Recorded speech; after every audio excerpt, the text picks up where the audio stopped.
Sejam bem-vindos ao Aforismo 13, com o título Dissecando a Quarta Revolução Industrial. Eis um tema muito importante para ser debatido e que não para de ser discutido no ambiente acadêmico, na vida social, por onde a gente anda, a gente escuta sobre ciborgues, sobre inteligência artificial, e é um tema que eu queria debater com vocês. Mas hoje, especificamente, eu vou trabalhar as quatro revoluções industriais, o que foi a primeira, a segunda, a terceira e a quarta. Você que está assistindo esse vídeo no YouTube, não deixe de fazer sua inscrição no nosso canal e se gostar do vídeo, compartilha e peça também para os seus colegas, amigos e tudo mais também fazerem a inscrição. É um vídeo interessante, tenho certeza que vai ser. E além disso, se você quiser saber dos nossos outros temas que compõem, as outras partes que compõem o nosso aforismo, eu vou falar quais são. A gente vai discutir a segunda era da máquina, humanos e ciborgues. Na sequência, outra parte é inteligência artificial versus inteligência humana. Nós também vamos discutir tudo será revolucionado, casos práticos. Eu vou dar vários exemplos históricos que estão ocorrendo nesse momento sobre a quarta revolução industrial. E além disso, a gente vai também debater uma nova modalidade de trabalho que está surgindo, eclodindo por todas as partes, usando redes sociais, inteligência artificial, algoritmos, que é o trabalho imaterial. Mas se você quiser ter acesso a todos esses conteúdos, faça a sua assinatura no Clube de Estudos, entre no nosso site que está aqui e você vai conhecer melhor a nossa metodologia dos aforismos e também terá acesso a todos esses temas que eu citei aqui para vocês.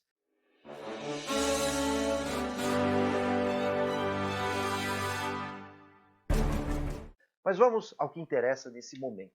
O que foram as quatro revoluções industriais? Então eu queria fazer alusão a um livro muito importante de Eric Hobsbawm chamado A Era das Revoluções, em que ele vai contar para a gente muito a respeito do que foram as duas primeiras revoluções industriais. Mas se você quiser também saber mais sobre a terceira e a quarta revolução industrial, eu recomendo vocês lerem um livro de Klaus Schwab chamado A Quarta Revolução Industrial, também um livro do Harari, muito importante, muito lido, virou um best-seller chamado Homo Deus, e também o livro A Segunda Era das Máquinas, que foi escrito tanto por Andrew McAfee como também Eric Brynjolfsson. Eu acho que é assim que fala, é um nome um tanto complicado, espero ter acertado. Bom, vocês têm a recomendação desses livros, né? Basta clicar aqui nas nossas orientações. Então, todos os livros que eu cito aqui, vocês conseguem, através do nosso GPS bibliográfico, ter acesso. E, claro, tem outros materiais bem interessantes, inclusive uma rede social que a gente acabou criando, algo parecido a isso, que é o Filoverso, que você pode fazer amigos, conversar, debater e criticar outros posicionamentos, claro que sempre pacificamente. Bom, mas vamos ao que interessa. Quais foram as quatro revoluções industriais? Bom, no livro chamado A Era das Revoluções, Eric Hobsbawm ele vai demonstrar que não existe uma data exata do surgimento da primeira Revolução Industrial, mas ela foi mais ou menos concomitante à Revolução Gloriosa da Inglaterra, que ocorreu em 1688.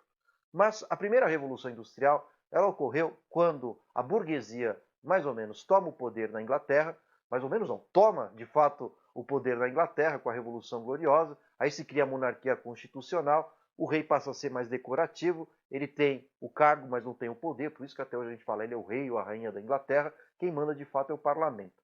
E o parlamento, constituído pela burguesia principalmente, ela começou a fazer falsificação, segundo Karl Marx, de títulos de propriedade privada. Né? Então existiam terras que não eram de ninguém, terras que eram da coroa, terras, enfim, de feudos decadentes, quase que abandonados, onde viviam camponeses, e o que aconteceu? Né? A burguesia falsifica títulos de propriedade privada em nome do seu próprio benefício, cerca as terras e no lugar dos camponeses que são expropriados, colocam ovelhas para pastar.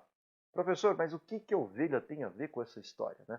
As ovelhas, na verdade, são fonte de produção de lã e misturava-se com o algodão que vinha das colônias inglesas na América e, no final das contas, a lã mais o algodão permitiram a origem da primeira revolução industrial, que é têxtil. Os trabalhadores foram deslocados, os camponeses, né, do campo para as cidades, houve um grande êxodo rural, e nas cidades os camponeses se transformaram agora em operariado, trabalhando nas fábricas de tear. Então, a principal característica da primeira revolução industrial, que teria, na visão do Baum, surgido, não tem uma data exata, mas entre 1650 e 1660, Então, a primeira revolução industrial, que teria surgido mais ou menos 1660, 1680, não é uma data exata, mas ela se consolida assim que a burguesia chega ao poder em 1688. Já a segunda revolução industrial, ela vai ser representada por novas tecnologias, como a máquina a vapor, né? A gente tem também as ferrovias. É uma longa revolução que vai se estender mais ou menos do início do século XIX até o final do Fordismo, na década de 1970. Então, enquanto a primeira revolução industrial durou ali do século XVII até o início do século XIX, a segunda ela ocorreu entre o início do século XIX até o colapso do Fordismo. E a gente já estudou o Fordismo aqui alguma coisa, né? Mas o fato é que na segunda revolução industrial a gente vai ter também novos materiais de construção, como o ferro, o aço, o vidro, né? Também sendo usado nas construções, as ferrovias, máquinas a vapor, como eu disse agora para vocês. Na passagem do século XIX para o XX, nós vamos ter o desenvolvimento da indústria automobilística, petroquímica, o setor siderúrgico. Em termos de consumo, nós vamos ter bens de consumo, claro, né, como televisores, rádios, né, vão surgir meios de comunicação totalmente novos, como jornais impressos, né, em massa, a gente vai ter o cinema, o rádio, a TV, enfim, todos esses elementos constituíram a segunda revolução industrial, incluindo com o domínio da energia elétrica, né, diga-se de passagem. A terceira revolução industrial, ela coincide com a ascensão do toyotismo, da automação, de novas tecnologias computacionais, e ela teria se estendido mais ou menos da década de 80 até o ano de 2016. E quem vai mostrar isso para a gente é o Klaus Schwab nesse livro chamado Quarta Revolução Industrial.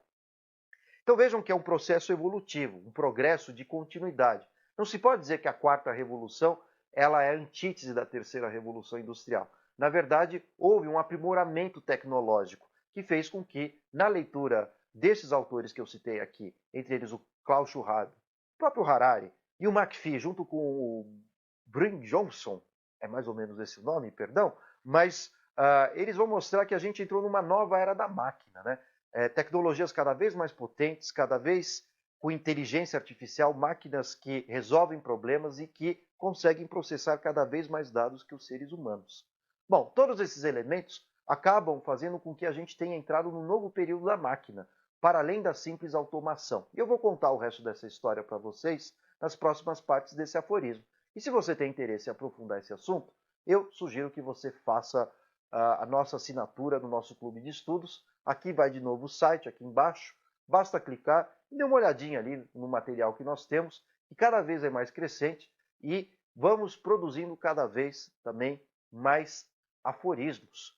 Não deixem de ver, não deixem de nos seguir, faça a sua inscrição aqui também no YouTube. Bom, é isso, pessoal. Então, vamos agora à próxima parte, isso para quem for assinante do clube.